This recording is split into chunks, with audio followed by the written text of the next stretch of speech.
Welcome to the Michigan Man Podcast on Wolverine Sports Radio, a member of the V Sporto Network, and in partnership with SB Nation's Maize and Brew, for Wolverine fans from coast to coast. Go Blue and welcome to the show. I'm your host, Mike Fitzpatrick. I'd like to say it's business as usual with Michigan football. Now that Jim has announced he's staying, but we all know that is not the case. More on that in just a minute or so. What is returning to normal in some ways is recruiting. Today we'll be joined by EJ Holland from the Wolverine with the latest news on that front. Before that, just a quick update on what we are all hearing about in the news. Michigan is dealing with a lot this offseason beyond just head coach Jim Harbaugh flirting with NFL teams. Harbaugh took his name off the Denver Broncos wish list and is now dealing with the NCAA and their Level 1 violation allegation. As was reported by the Wolverine today, Michigan has his back and would likely be prepared to go the distance to defend him. Sources have said Harbaugh's apology for Level 2 violations and willingness to take a suspension are reasonable to U of M, but a half-season suspension is not. If that's the course the NCAA chooses, Michigan is prepared to go to war. Co-offensive coordinator and quarterbacks coach Matt Weiss is currently on a leave from the program, while campus police investigate a report of computer access crimes that took place at Schembechler Hall from December 21st through the 23rd. Weiss, who has not been with the team or on the recruiting trail recently while being put on paid administrative leave, had a police presence at his Ann Arbor home last week, believed to be related to the university investigation. That's per an ESPN report. So we'll see how all this plays out and hope for resolution on both items, the sooner the better. The Michigan staff is out on the recruiting trail and there is much work to be done. Joining us next with the latest on that is the outstanding recruiting writer from the Wolverine magazine and the Wolverine on 3, EJ Holland. So stay with us.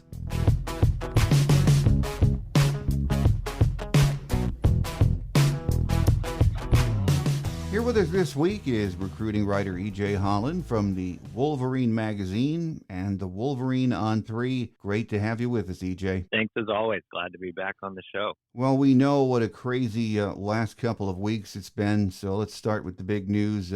Jim is going to stay. The contract is going to be worked out, and that is big for everything. We know that, but in particular, at this time of the year, huge for recruiting, isn't it, EJ? Yeah, definitely. It came at the perfect time with the coaches getting ready to go out on the road, and they've been out on the road this week, including Jim Harbaugh. I think Santaono, Harbaugh, and everybody involved knew they had to get it done now. They couldn't afford to have another situation like last year. Last year, Michigan went out on the road, and they had just won a Big Ten title. They had made it to the college football playoff. They beat Ohio State for the first time in a long time.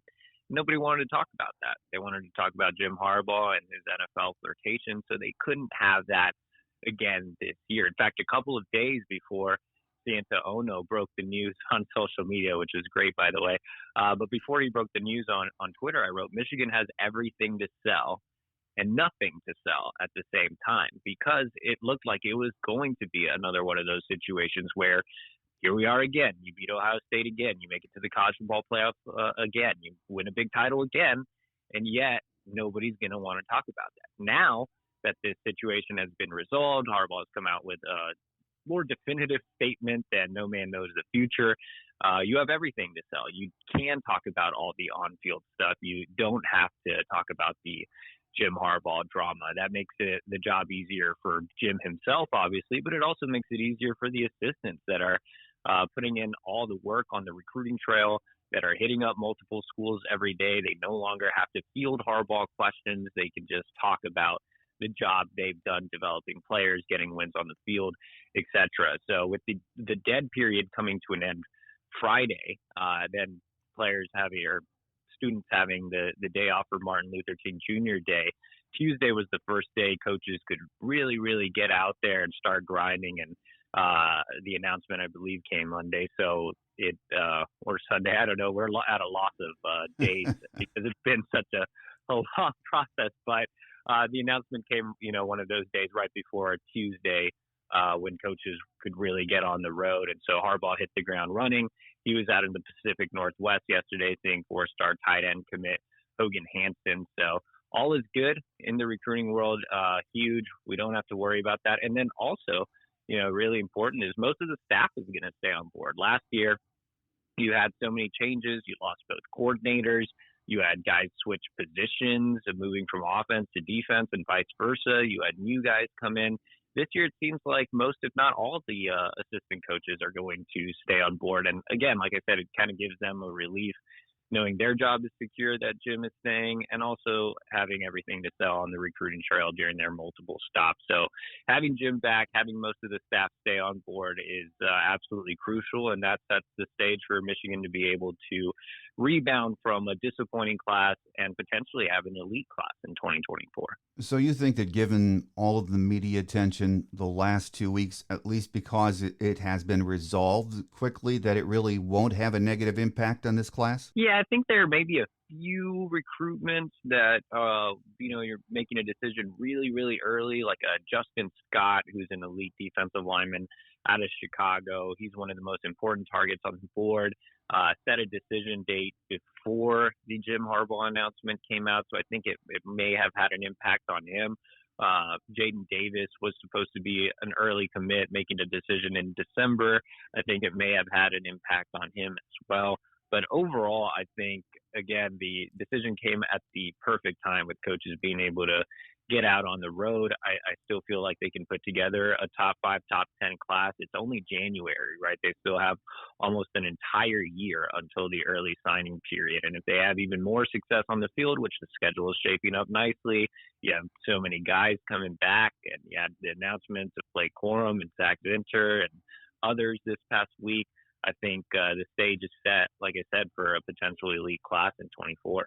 On3 released the final On300 rankings for the class of 23, and 4 Michigan commits moved up on that list, which is good. Yeah, definitely. Look, I mean, this class is what it is. It is disappointing in the sense that, and I think it's more disappointing from the lens of what could have been, right? Because Michigan was coming off that success on the field, the expectation was a top 10 recruiting class. It didn't work out that way. Like I said, you had all that staff movement. You had the Harbaugh to NFL rumors come at the wrong time. You had the rise of NIL and Michigan not having a set plan on the recruiting trail. So all those factors kind of allowed Michigan, or was a detriment to Michigan on the recruiting trail, and that's why they finished with a fringe top 20 class. Right now, coming out of the early signing period, Michigan is ranked as the number 20 overall class in the country, which, again, isn't super ideal. With that said, this 2023 class does share similarities with the 2018 class. I think a lot of fans have pointed that out. And there are some potential hidden gems in this class. At the top, you do have some guys that could make early impact. You mentioned that 4 guys moved up the rankings. One guy is Jair Hill, who was the latest of the signees. He had a pretty dramatic recruitment as he went back and forth between Illinois and Michigan, had a fake out on signing day and ended up committing to the Wolverines and driving to Ann Arbor that day. But Jair Hill, really long corner, 6'2.5", verified 185 pounds, really lanky frame with the room to add some really good muscle mass. With DJ Turner and Jamon Green declaring for the NFL draft, Jair Hill is going to have an opportunity to compete for that starting job opposite of Will Johnson as a true freshman. Michigan doesn't have a ton of depth there. And so Hill is a really good athlete. He's not necessarily as technically sound as Will Johnson or as physically ready as Will was, but I do think Jair is a bit of a better athlete than Will, though Will's an underrated athlete. But I do think Jair is a faster corner as well. He was a track star at Kankakee High in Illinois. And I think he's a perfect complement to a guy like Will. On one side, you have a physical technician in Will Johnson, and on the other side, you have a more raw but speedy athlete with great length in Jair Hill. So I think they would complement each other well. He moved up to the number 104 overall prospect in the country, making him the highest rated signee in the class. And, some others that could make impacts. You saw Cole Cabana move up a couple of spots. He's now ranked as the number 152 overall prospect nationally. I think he's going to get some time as a true freshman as well. He's the type of player that you can not just line up in the backfield, but you can put him in the slot. You can line him up out wide. You can have him return kicks and punt. Cabana, again, an on 300 running back out of Dexter. So very close to Ann Arbor, a local kid who loves the program. And his speed is just dynamite. 10.55, 100 meter. I mean, anytime you have a kid that has that type of speed, I think you can find a place for him early on. I think he can be maybe a better version than an AJ Henning. So really like what Cabana brings to the table. My favorite kid that got a bump, that got the biggest bump, was Evan Link, moving up 10 spots. He is a 4-star offensive tackle out of Washington, D.C. Goes to Gonzaga, which is one of the best programs out in the DMV, plays top competition in that region, and excels against that competition. He had a great game when going up against Nicholas Harbor, who's a 5-star athlete and was playing edge in that game. Link has elite pass protection. He's a road grader when it comes to the run game. I think he can play left tackle. I think he'll start off as a right tackle early on.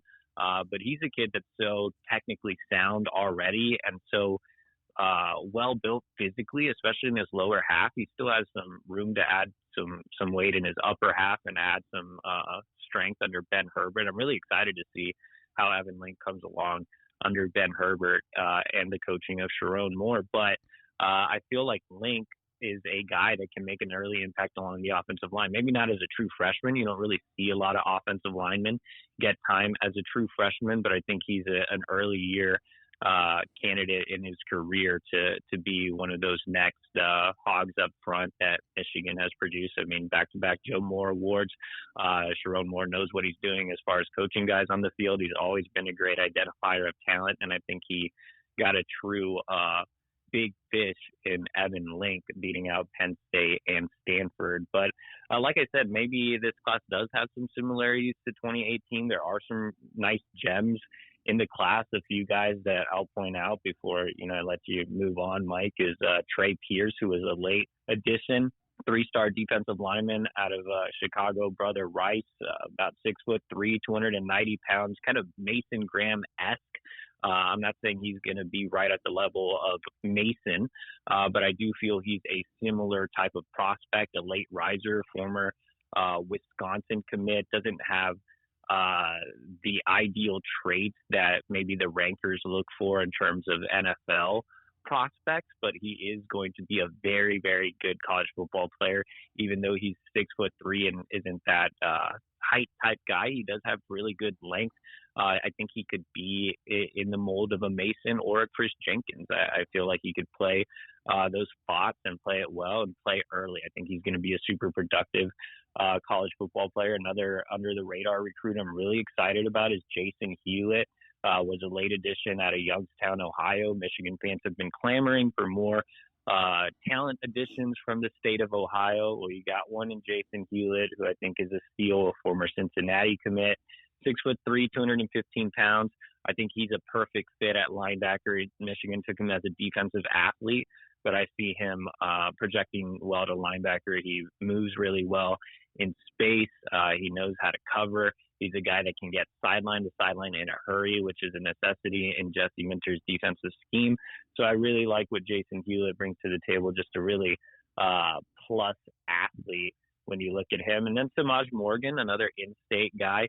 I think he's the next Mike Sainrisville. I think he's a guy that could stick as a slot receiver, but may eventually transition to nickel, just like Mike did. And he just has that kind of dog mentality. He takes a lot of pride in the program. He was one of the first commits, had a great senior season at West Bloomfield, basically has grown up around the Michigan program, played for Ron Bellamy at West Bloomfield. So I think Samaj is kind of that jack of all trades that isn't going to pop out from a measurable standpoint, but it just brings a lot to the field, just like Mike. So really like what they got in Samaj as well. So again, yeah, there could be some gems in this class. There are some guys, that got some rankings bumps. So we'll see how it pans out. I mean, I'll say this: Michigan is great at developing talent.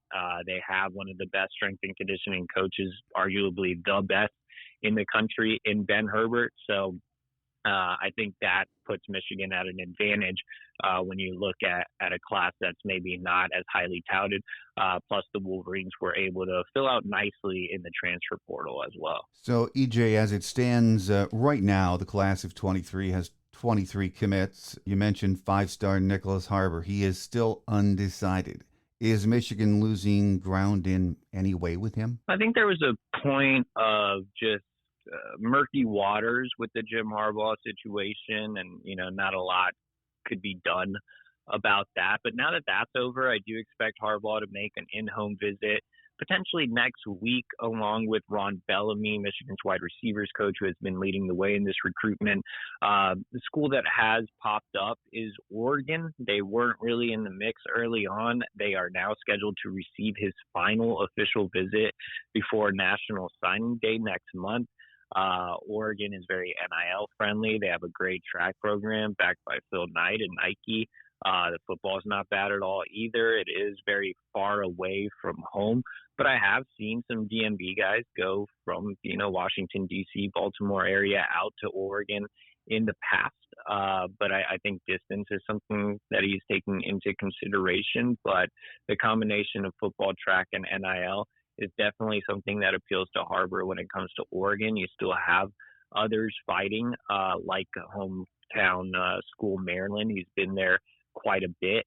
South Carolina has been preaching their NIL program and track program, and I think they've really made a move in his recruitment. They also have a great young recruiter, Sterling Lucas, who has been leading the way there. So I think South Carolina, Maryland are still threats there for sure. But Michigan has always been that constant in his recruitment. His mother is originally from the Detroit Metro. He still has a lot of family in the area. He kind of grew up a little bit of a Michigan fan.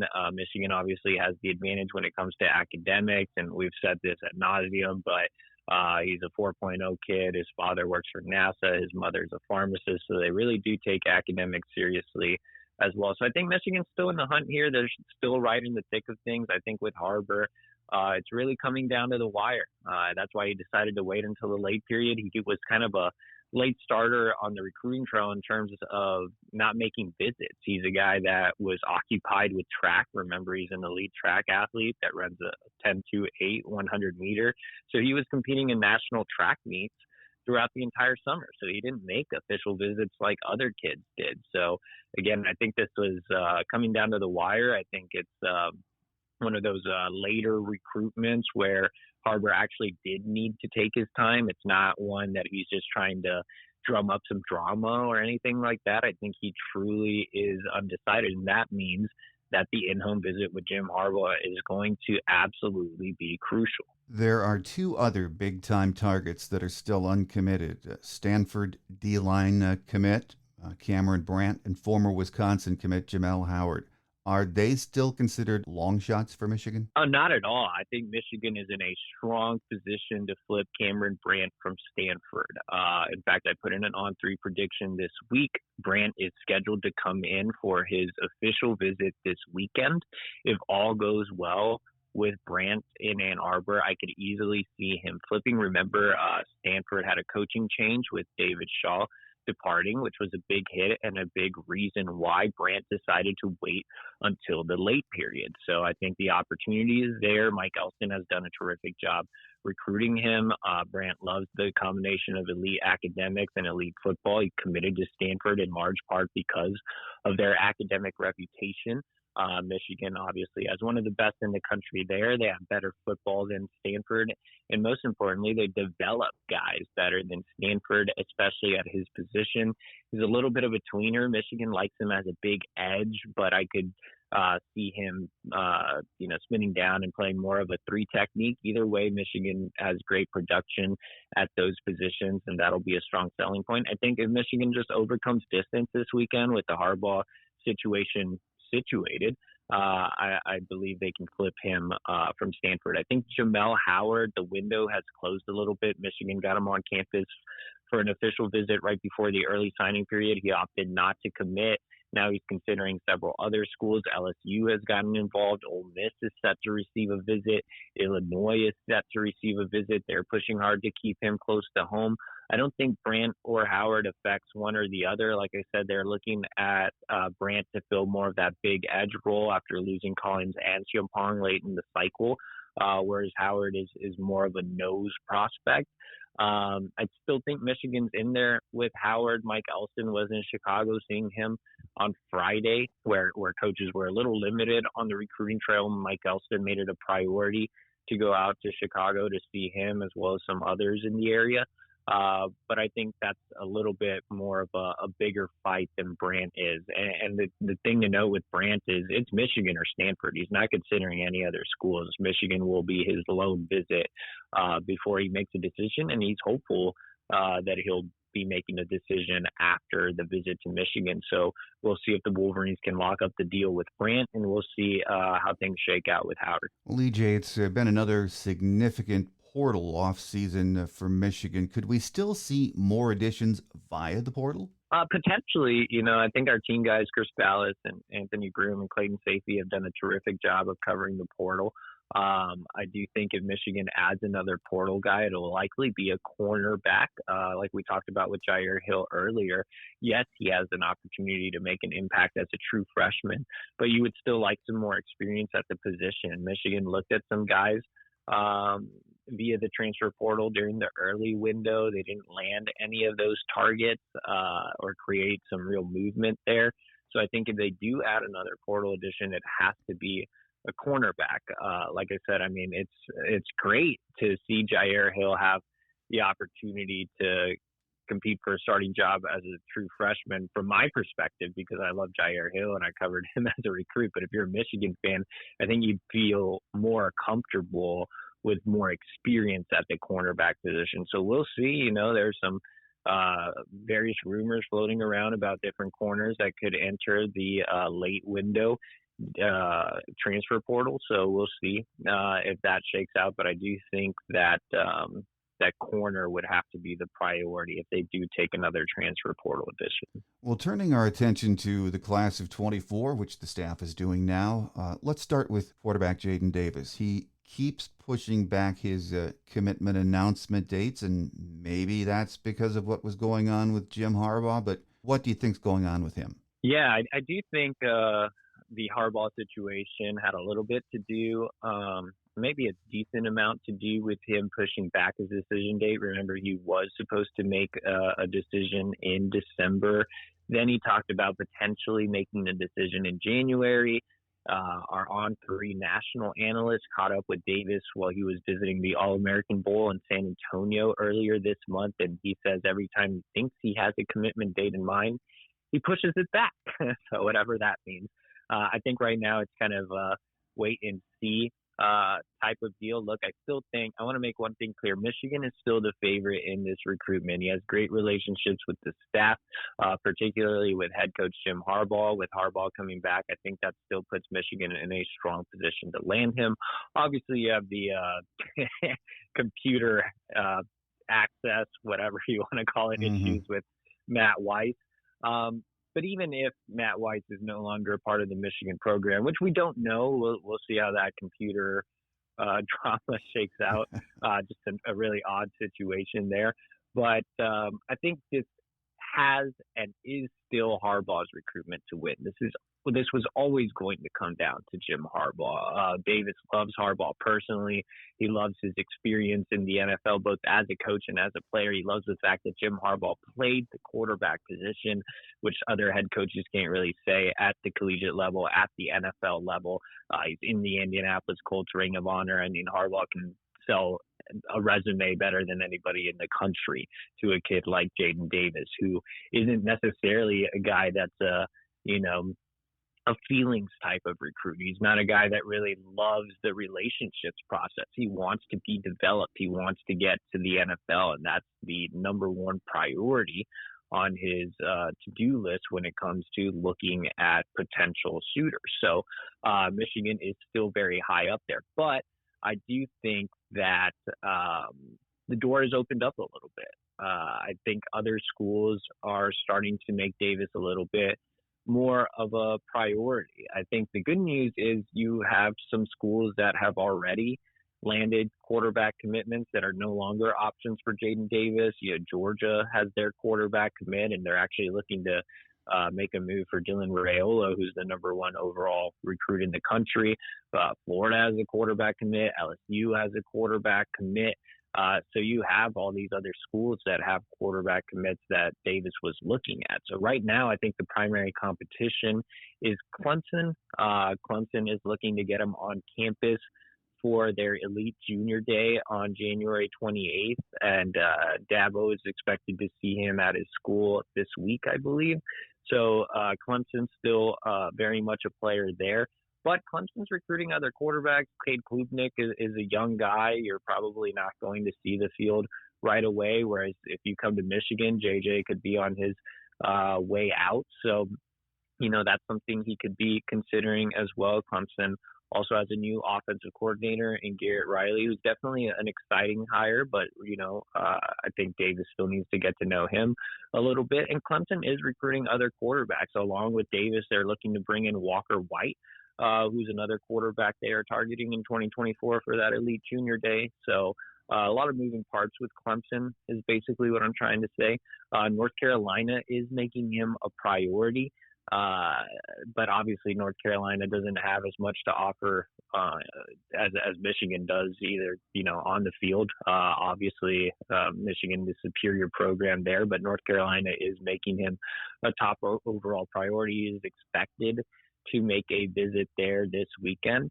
Ohio State is kind of trickling back into the mix. Ryan Day expected to see him this week. Ohio State lost their commitment, Dylan Raiola, actually, who I mentioned earlier. So Ohio State, again, looking at Davis, circling back to him. He was high on the board before they picked up a commitment for Raiola. So interested to see how things go there. Penn State has been considered a player in his recruitment, but I don't really think there's a whole lot there. Tennessee has been considered a player in his recruitment, but they just landed a 5-star quarterback this past cycle.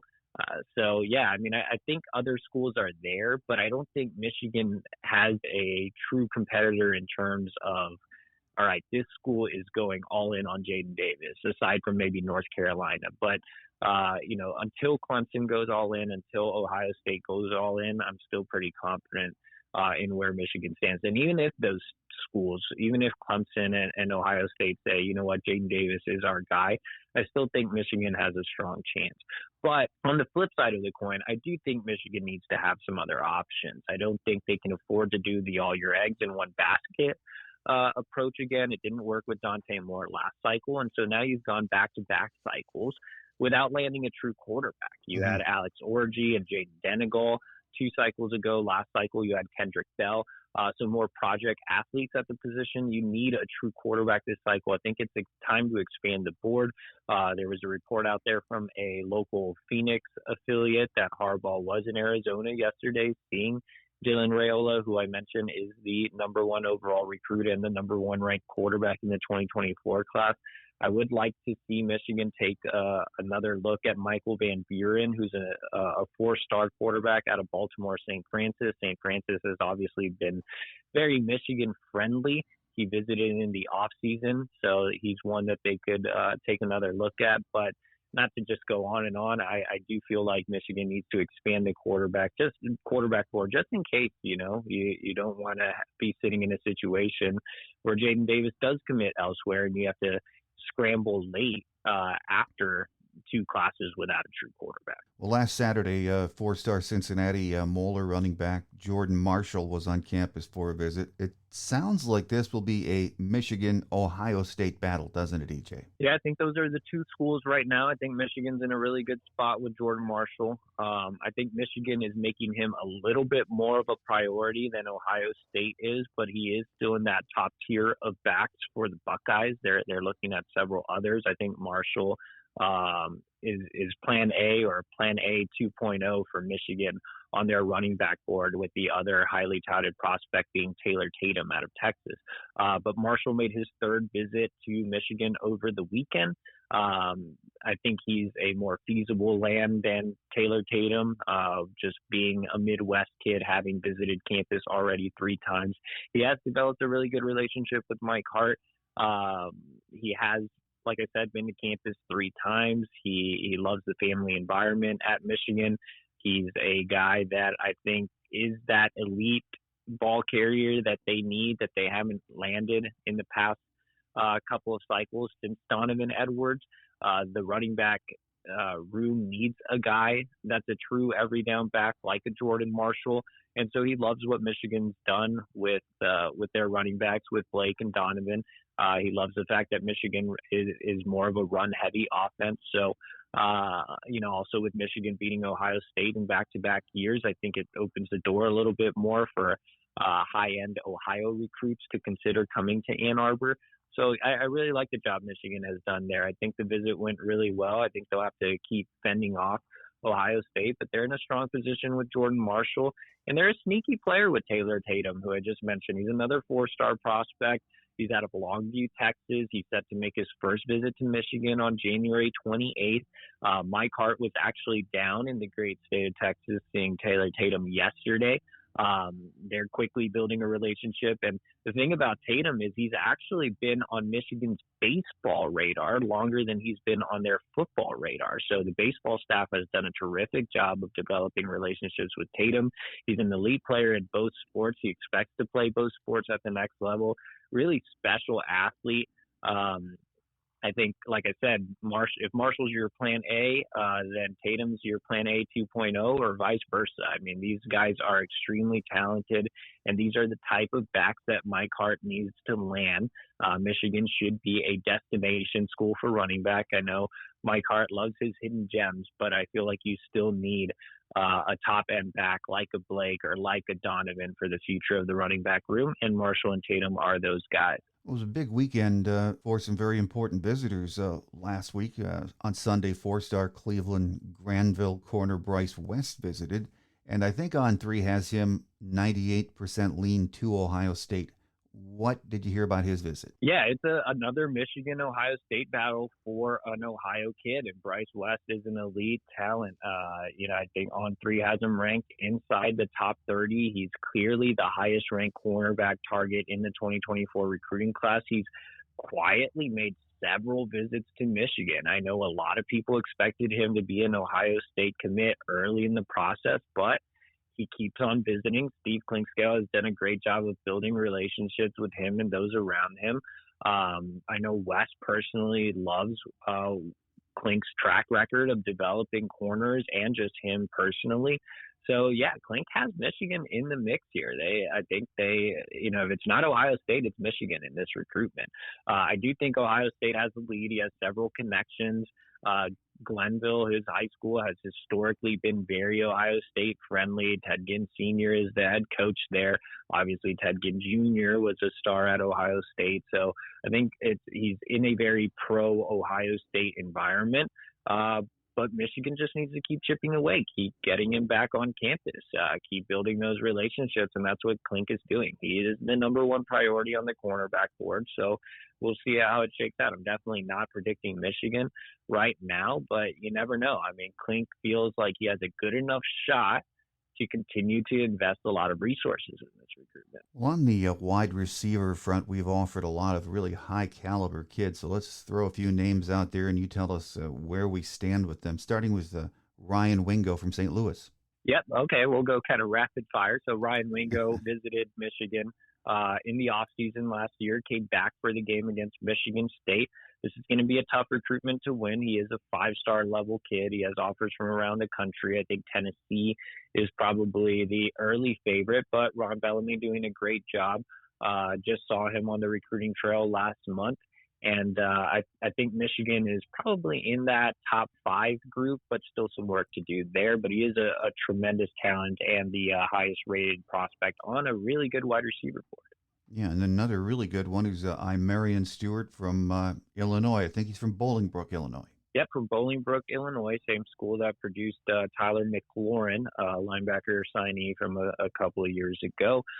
Michigan has done a terrific job here. Stewart loves Ron Bellamy. Just named this top 7 yesterday. Michigan is in it. I think Michigan's the favorite. I have a prediction in for the Wolverines. He's set to be back in Ann Arbor this weekend. I think Michigan maybe won't close the deal this weekend, but I do think they can at some point in the next couple of months. It wouldn't surprise me to see Stewart be an early commit to the Wolverines. Like I said, he loves Bellamy. He's visited on so many occasions.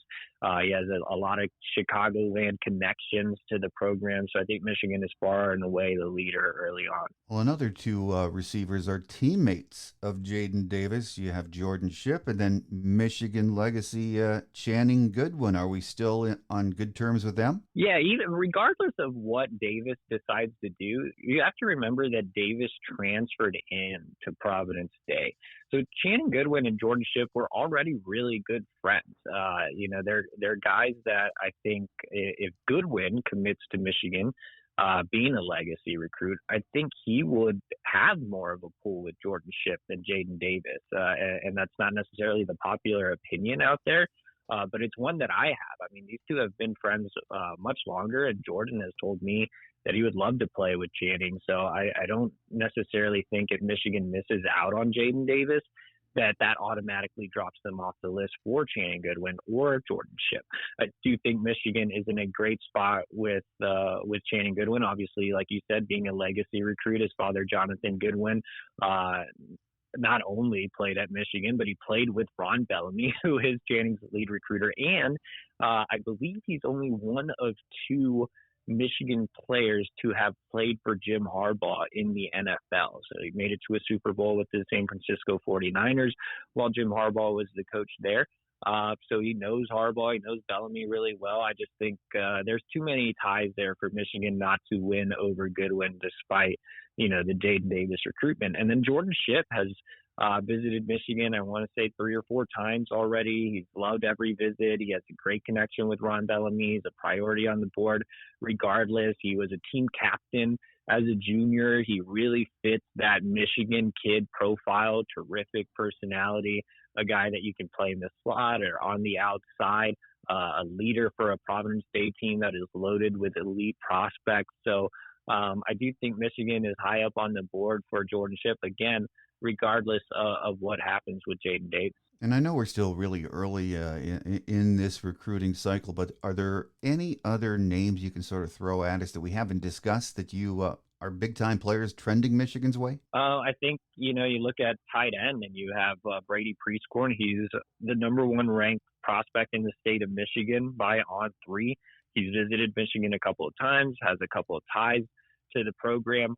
I do think Michigan is in that top group for Prescorn early on. Michigan already has a commitment from a 4-star tight end in Hogan Hansen, who we talked about earlier, but they would like to take 2 tight ends again, and Brady Prescorn is that big fish. I don't think you have a Dante Moore or a Will Johnson or a Donovan Edwards level recruit in the state of Michigan this year, but I do think that Prescorn is a very high-level talent and the number 1 guy in Michigan's own backyard. So he's definitely one to watch. Jim Harbaugh was on the road in Austin, Texas today, seeing on 300 offensive lineman Blake Frazier. I think he's an early Michigan lean. He is a legacy recruit. His father, Steve, was part of the 97 national championship team, snapped for Tom Brady. So a lot of connections there. He visited twice last year, expected to come back to campus for a spring visit. I believe right now he is ranked as a top 200 player, so a big priority for Michigan along the offensive line board. And like I said, with those connections, I feel like Michigan is in a great spot to land him. Obviously, Michigan, looking for more edge guys, and that's something that Mike Elston can easily sell. The number one guy on the edge board is Dylan Stewart out of Washington, D.C., Friendship Collegiate. Washington, D.C. just seems to produce nonstop elite-level edge prospects. Dylan Stewart is next in line. He visited last year. He's looking to come back for an off-season visit this year. That is going to be a highly contested recruitment, but Michigan in the top group for Dylan Stewart early on. Couple linebackers that Michigan is moving in the right direction with, two top 150 prospects in Chris Jones and Aaron Childs out of the DMV. Chris Jones at Mountain View in Virginia, and Aaron Childs at Only Good Counsel, which produced Chris Jenkins. Jones visited last year for a game in the fall. Aaron Childs expected to visit on January 28th for Michigan's big recruiting weekend.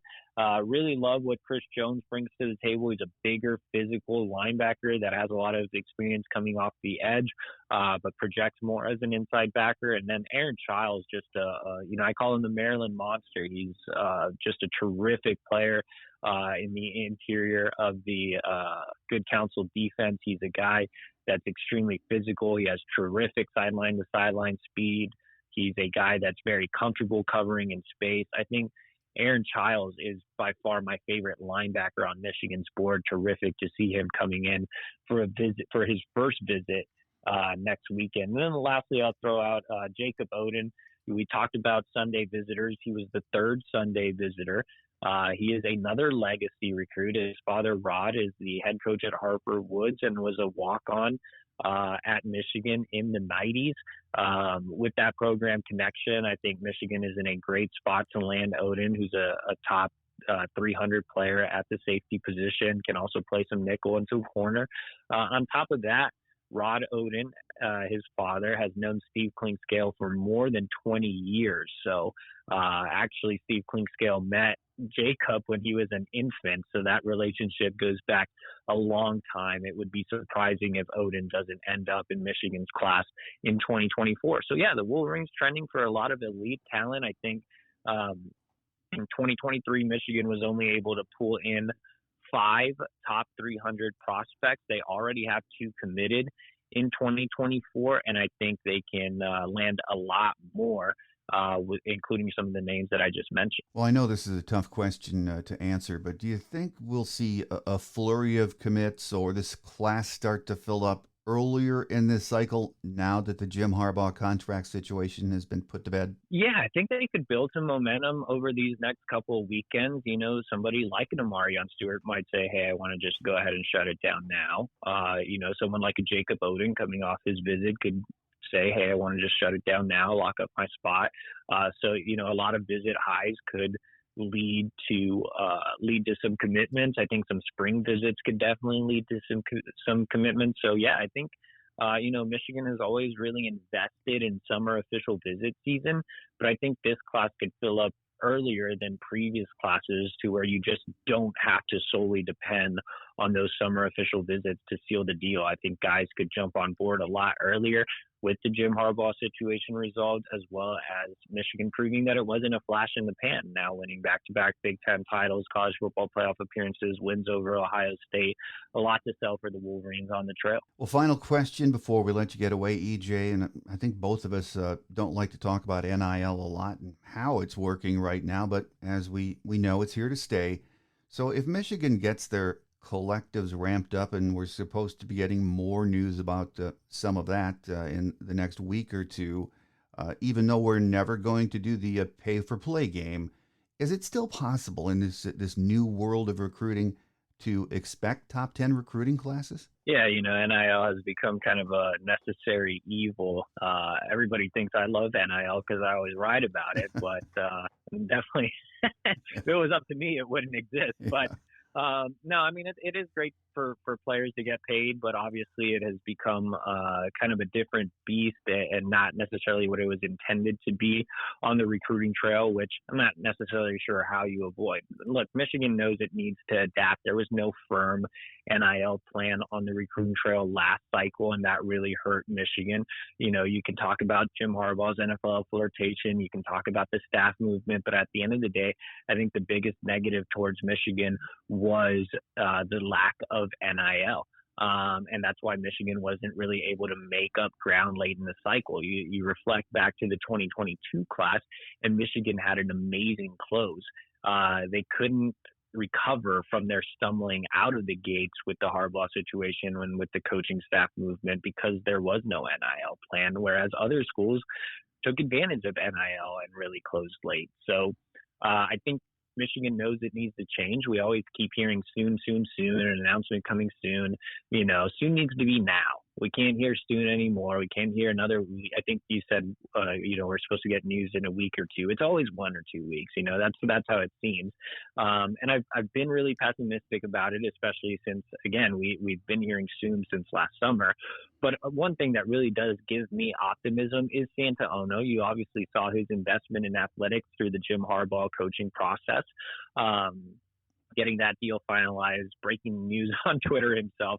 I think Santa Ono is the key to Michigan getting NIL heading in the right direction, and I have faith that he will actually get it done soon. And if he does, then that's even more reason to believe that Michigan will finish with a top 10 recruiting class. And like you said, they're not going to do pay for play, but I think Santa Ono's a smart man. I think Jim Harbaugh is a smart man. I think they'll figure out the best approach to get the best guys on the recruiting trail, guys that also fit the culture and aren't just coming to Michigan for NIL, which is important. You need to sustain a culture at a place like Michigan, which Jim Harbaugh has done. I think Michigan's already done a great job of taking care of players on the roster. Valiant has done a terrific job in that area. It's all about figuring out the best and most firm NIL plan to land top-level talent and, more importantly, land top-level talent that fits the profile of being a Michigan man. And like I said, Jim Harbaugh's a smart guy. Santa Ono's a smart guy. They're both invested in what the future has for Michigan athletics. And I do think they will get something going soon. But like I said, soon needs to be now. And I think they realize that as well. Okay, before we say goodbye, let's get a plug in for you guys. The Wolverine magazine and the Wolverine on 3, longtime staples for me and for many of my listeners. So tell our listeners if you still have any deals going on out there and how they can subscribe if they don't already. Yeah, definitely. So you can head over to thewolverine.com right now. We are running a promo, just $29.99, gets you access until August 31st of 2023. Gets you premium insider recruiting content, team content, NIL transfer portal, great message board community over on the fort. So just $29.99 until August 31st of 2023. That gets you through the late signing period, through spring ball, through summer official visit season. So just head over to thewolverine.com. Click sign up. You can follow me on Twitter at EJ Holland on 3. You can find us on YouTube at the Wolverine video. That is completely free. Like and subscribe. So that's pretty much all the promos I have. Well, absolutely great stuff. And I would advise all of my listeners who have not subscribed to either the magazine or the Wolverine on 3 to check it out today. Here with us on this week's program has been the outstanding recruiting writer for the Wolverine, EJ Holland. We always enjoy having you join us, EJ, and look forward to that next visit. Definitely. Thanks for having me.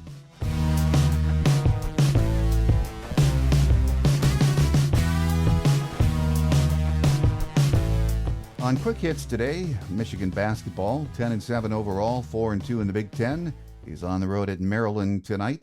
Tip-off is scheduled for 7 p.m. with broadcast on ESPN. Number 14 ranked University of Michigan women's basketball, 15-3 overall, 5-2 in the Big Ten, heads east to Piscataway, New Jersey for the first of 2 games this season against Rutgers.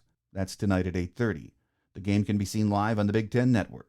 Number 8 ranked University of Michigan hockey, 13-8-1 overall, 5-7 in the Big Ten, will travel west this weekend to take on number 2 Minnesota. They are 17-6-1 overall, 11-2-1 in the Big Ten. The teams face off on Friday on Bally Sports and Saturday on Big Ten Network.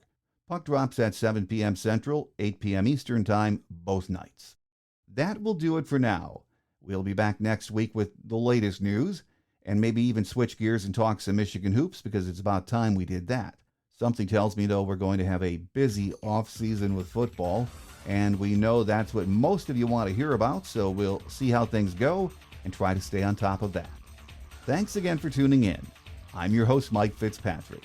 Have a great Wolverine week, everyone. Until we meet again, take care, and as always, go blue. Thanks for joining us today on The Michigan Man, here on Wolverine Sports Radio, a member of the V Sporto Network, and in partnership with SB Nation's Maize and Brew. Our listener lines are open 24/7 for your calls at 313-263-4842. That's 313-263-4842. Or email us at themichiganmanpodcast@yahoo.com. That's themichiganmanpodcast@yahoo.com. The Michigan Man Podcast is produced at the studios of Robin Lynn Productions, Allen Park, Michigan, and is not affiliated with the University of Michigan. Go Blue!